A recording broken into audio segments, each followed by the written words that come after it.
Greetings, it is I, Count Von Count.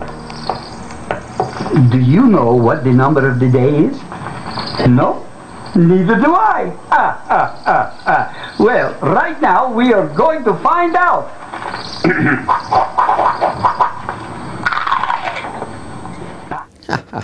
Shalom. Welcome to Light of the Nations. You know, those of us who grew up with a count can really relate to counting because he made it so much fun. And the truth is that counting down is part of our culture. Everybody knows we count down to something that we're very excited about, something that we're looking forward to, something for which there is a limited amount of time. But we count down to a birthday, to a wedding date or an anniversary, or how many shopping days left until, you know, and this kind of thing. We're always counting down. And I particularly like the counting the days because the Torah also has a very special commandment that we're observing during these very days now, the counting of the days of the Omer. And it's such an unusual thing to be doing. This whole idea, what are we doing every night with tremendous enthusiasm and excitement? We're counting the days and the weeks until the festival of Shavuot, until we'll be bringing a new offering of these twin loaves in the Holy Temple, the time of the giving of the Torah. And we grew up with all these counts, and we're always counting. The space launch, 10, 9, 8, 7. And there's just something about this, tension of counting that we really resonate with. But all those examples are counting down. How come when it comes to Sefirat Omer, the counting of the days and weeks of the Omer, we're counting up? We start with, this is one day of the Omer, 3 weeks at the second night of Passover, the second day of the Omer, and then we start to count the weeks as well. There is one commandment in the Torah. Our sages explain the idea here is that we count together the days and the weeks. So if we count, for example, today is the 23rd day of the Omer, which is 1 week and 2 days of the Omer. So here is some kind of a count up, not a countdown. Now in Parshat Emor, which is, I have called it the heart of the whole Torah, 23rd chapter of the book of Leviticus, we read about the cycle of time, we read about the divinely appointed seasons, the festivals, and we read also about the Omer.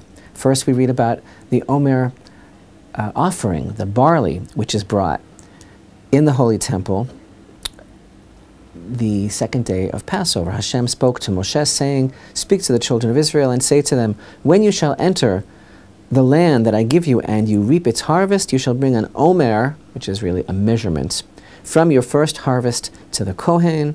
And this, of course, is talking about the barley, which is actually harvested right after the first day of Passover. This is actually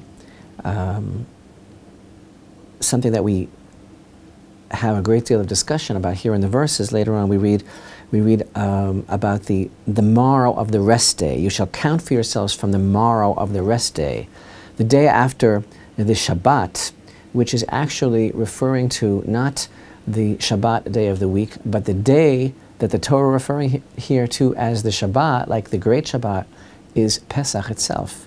And this has a lot to do with this whole concept of the 7 complete weeks of Passover to Shavuot are like one unit. They're like one continual part of time.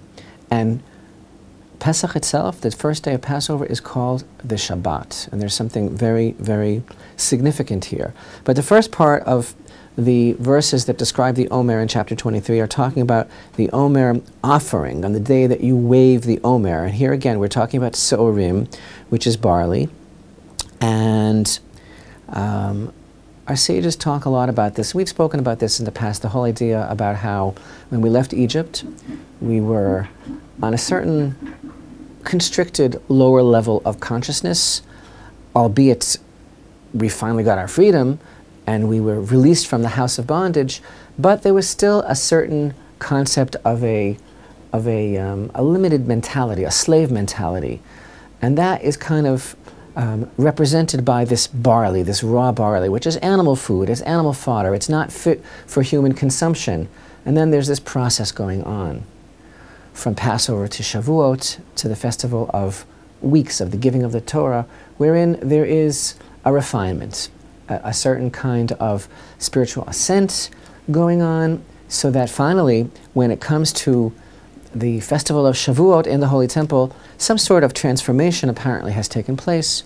We're now able to receive the Torah, to be upright, to be men, to be human beings, to be servants of the one true God, because a slave to someone can't be a slave to someone else. So since we were really still, in a way, servants to Pharaoh, even after we left Egypt, because we were still stuck mentally in the mental slavery that we hadn't yet emancipated ourselves from, so we had to go through what we had to go through until we can become servants of God on Shavuot. And then, after we've finished this count, there's this incredible idea of this other offering that we bring. But let's read again the verses regarding the counting of the Omer in chapter 23 in Emor. You shall count for yourselves from the morrow of the rest day, which really means the day after the first day of Passover, from the day when you bring the Omer of the waving, that's barley. 7 weeks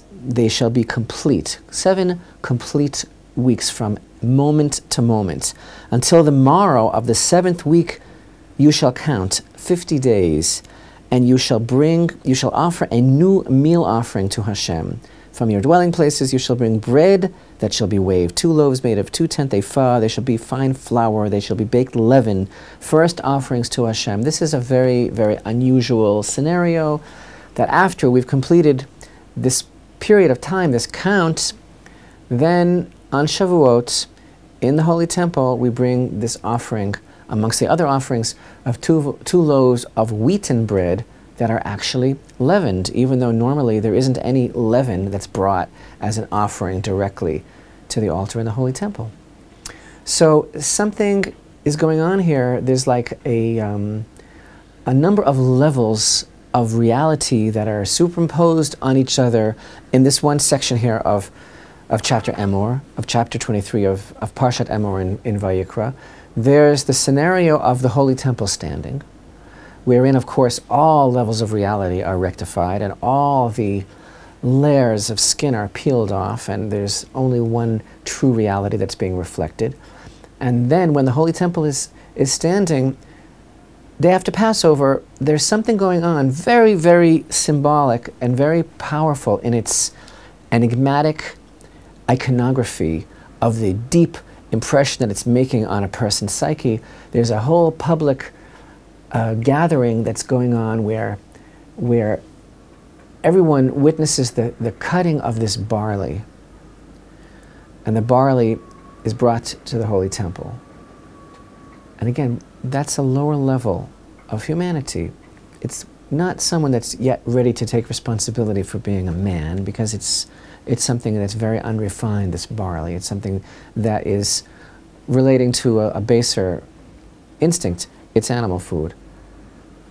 And then, again, there's a few levels of reality here that are working together. 7 weeks go by and we're counting constantly every day, the days and the weeks for the 7 complete weeks. And then, in the Holy Temple, when we receive the Torah, the anniversary of the giving of the law, the 6th day of Sivan, amongst other things that are going on, we bring a special korban, a special offering of 2 loaves of bread. Bread, which is the symbol of man, the staff of life, wheat, which is actually leavened, even though chametz, generally speaking, is disallowed from the Holy Temple because it represents haughtiness, it represents ego, it represents all of these foibles of human nature that are to be discouraged and that are always a pitfall that we're very on guard against all the time, against getting involved with. But on Shavuot, apparently, it's safe to bring chametz. It's safe because the lines are very clear, and there's no danger of falling into some sort of an ego trip because we have the Torah on Shavuot, because now we deserve it, because we're receiving it as men. Anyway, you can feel the excitement in Parshat Emor. When you read these verses in chapter 23 of the book of Leviticus, you shall count for yourselves from the morrow of the rest day, from the day when you bring the Omer of the waving. 7 weeks they shall be complete. Until the morrow of the 7th week you shall count 50 days. This is that whole idea that we all feel so strongly about excitement, about enthusiasm, about looking forward to something, almost from a childish, simplistic, unsophisticated worldview. You know, that place inside of us that is not jaded by our worldly experience, because the jaded part of us knows that once that day comes, then we'll have to find something else to be excited about, because it's just going to become commonplace like every other experience. That's what it means to grow up, I guess. We become very cynical about everything because we get used to everything. But these verses seem to be, you know, conjuring up some kind of a feeling of just, I don't know really what's going to happen. And I'm finding myself, commanded by the Torah, just to count with this, you know, excitement like of our friend the Count, who's just excited about counting. There's something fun about the counting. There's something going on here. There's some kind of a process that's going on here. Now, we know, and we've spoken about this in the past and years past, here on Light to the Nations, we know that running along this linear formula of counting these days up, again, not down, up towards Shavuot, from 1 to 49, the 50th day of Shavuot, we know that there's an intense hierarchy of spiritual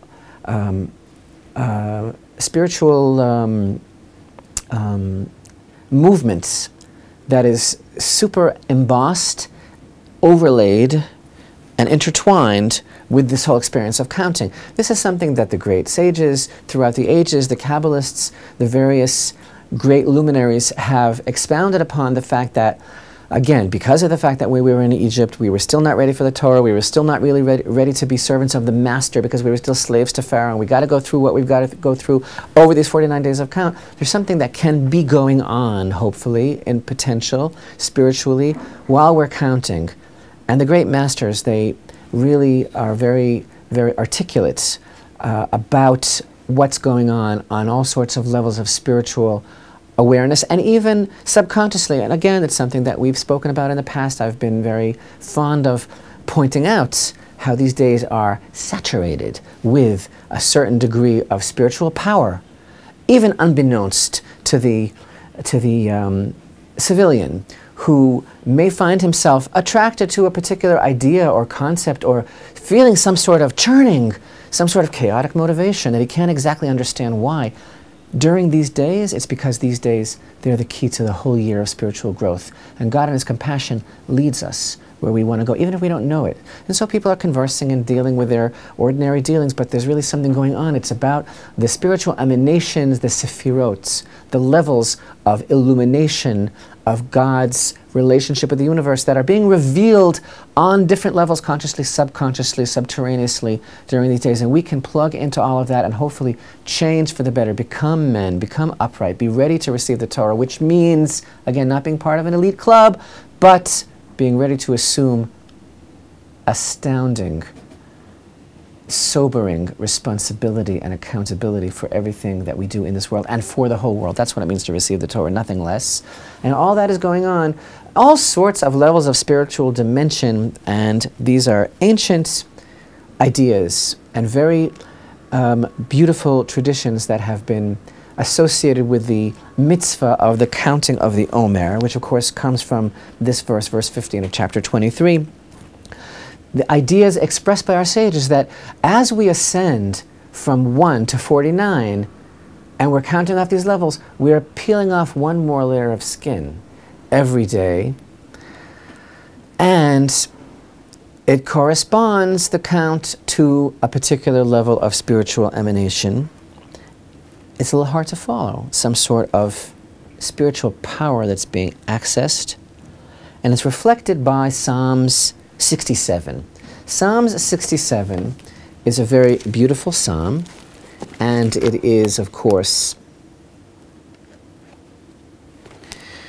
For the conductor with the neginot, a psalm, a song. This has some sort of traditional connection to the Messianic era. But this psalm, Psalm 67, is a very powerful formula. And traditionally, it is associated with a certain configuration, which you can see here. It's actually written in the shape of the menorah of the Holy Temple. And there are those that maintain that this particular configuration that you're looking at here, Psalm 67, written like the menorah, is the original concept of what's called the Shield of David. And if you look closely at this particular piece of parchment, you see that the letters are numbered, and the words are numbered, because after the first 4 words of this psalm, Lamenatzech beneginot mizmor shir, which means for the conductor with the neginot, a psalm, a song, after those 4 words, not counting them, the rest of the verses from verse 2 through and including verse 8 number exactly 49 words. So there is a tradition that each one of these words corresponds to one of the days of the counting of the Omer. And then the middle verse, which is verse 5, if you look at it, you can see on this parchment that each one of these letters are also numbered separately, because each one of the letters of that central branch of the menorah also correspond to one of the days. These things here are astute, profound, sublime, and actually not that accessible to most people.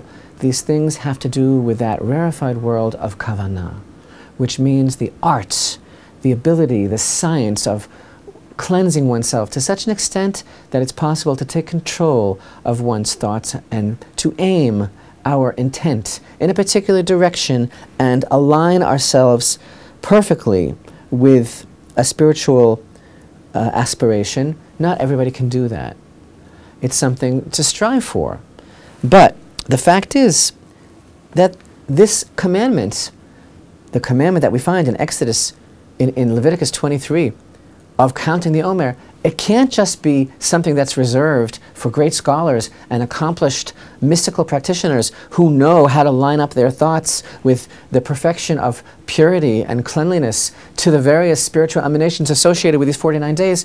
Most people in our time never even get to open the books that talk about these things. But yet, since the Torah applies to everyone, to all people, and in fact, the commandment of counting the Omer can be done by non-Jews as well, who wish to receive the Torah and to participate in this commandment, obviously there's got to be something else. It's got to be able, like every other mitzvah in the Torah, we have to be able to analyze it and understand it on a simple level.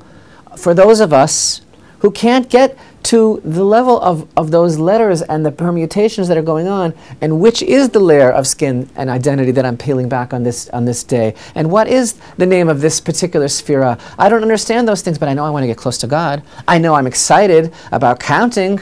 I know I want to receive the Torah and be a man and take responsibility, but all that other stuff doesn't work for me. So what is the kavanah for a simple Jew, a simple Ben Noach, who wants to become involved with this commandment and feel that during these days we are accomplishing something, we are moving forward, we are peeling back layers of mental slavery that were holding us back. And again, there's something that is just being expressed by these verses that brings us back to the count. Just the joy of counting, just the excitement of knowing that I'm counting. But again, I got to get back to this. We're not counting down, we're counting up. That must mean something. So let's appreciate the simple interpretation and the beauty of the commandment that God gave us without anything at all that is of a inaccessible level, but the commandments that God gave us as people to observe.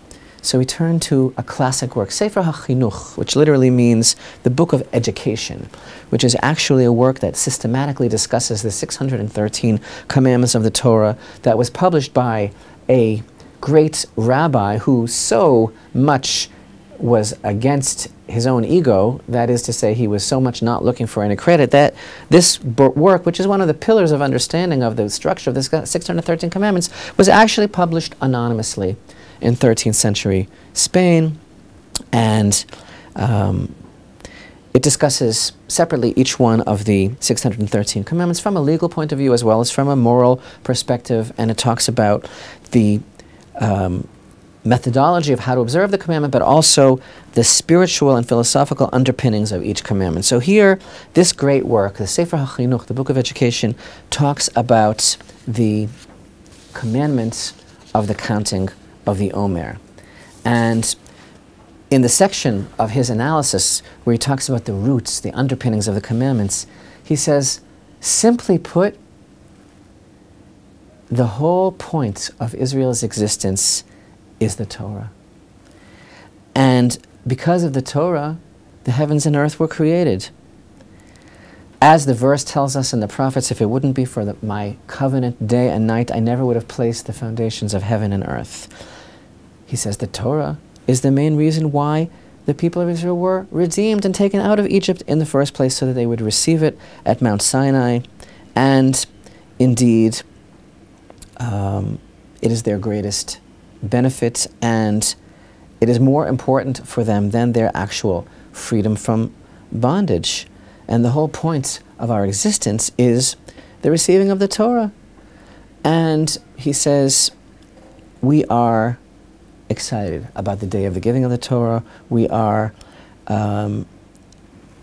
filled with desire, looking forward to this, counting to the day of the receiving of the Torah. So the simple feeling of excitement, actually, honestly, is in itself the deepest spiritual rectification. In other words, what I'm saying is, instead of looking for a way of plugging in to the deepest levels of some sort of, metaphysical transformation that people associate, great minds associate with the counting of the Omer, you know what? The greatest metaphysical transformation is just standing every night and counting off the day and realizing this is the commandment that God gave us in order for us to instill within ourselves the joy and the excitement of realizing what it is that we're about to take responsibility for, what's about to happen. That's the whole spiritual rectification, the counting itself. And you know what's really amazing? I keep saying, and now I want to explain, we're not counting down. It's always called a countdown. Give me an example of a count up. Nobody ever counts up. But the Torah here is telling us not 49, 48, 47, but 1, 2, 3, until 49, and the 50th level is the giving of the Torah. Why? Why are we counting up and not down? You know why? Because we are going through something, and we're going to be able to reflect over the 7 weeks. Wow, it's now 7 days, which is 1 week. Wow, it's now 14 days, which is 2 weeks to the Omer. Wow, it's now 49 days, which is 7 complete weeks to the Omer, because we are moving and we are dealing with issues, each one of us in our own way, all throughout that time. Counting down is easy. Counting down is child's play. Counting down is the work of the count on Sesame Street, because it's easy to be excited about something and just, it's just easy. It's fun. Counting down, how many days are left? But it's not like that in the Jewish experience. We're counting up because the weight of each day, and the weight, W-E-I-G-H-T, of each day and week that has passed is an accomplishment for us. It's taking us somewhere. The work that we're doing, this is an accomplishment. This isn't just excitement about that day that we're going to be ready for. How are we going to be ready for it? Because it's been 3 days. It's been now 8 days, which is 1 week and 1 day. It's been all of these days that I had to go through, all the struggles that I'm going through in order to get to that point. So, actually, there is an expression. It's a sports idiom. I'm very into sports, very, very athletic. There's a sports idiom, down for the count. You never hear anybody saying, I'm up for the count. What does down for the count mean? Well, in boxing, of course this is from Wikipedia, it's very convenient. In boxing, it means to be defeated, refers to a boxer being knocked down. The referee will count off 10 seconds, the time allotted for the boxer to regain his feet or lose the fight. Down for the count can also imply a temporary setback because down does not necessarily imply out. But the point is, we're not down for the count. We're up for the count. Because this is a process of moving up. And the joy of counting isn't just the excitement and the enthusiasm which we feel so beautifully, so simplistically, so childlike, with such enthusiasm of counting off to receive the Torah, but it's counting up because we know very well what we have to go through, each of us in our private life, to peel off all of those layers of identity and to disassociate ourselves from that slave mentality. And every day and every week represents another level of that struggle until finally, when we complete it and we're up for the count, we merit to bring the twin loaves of leaven without danger of ego or hubris, because true men that are truly free know that they are servants of the one true God.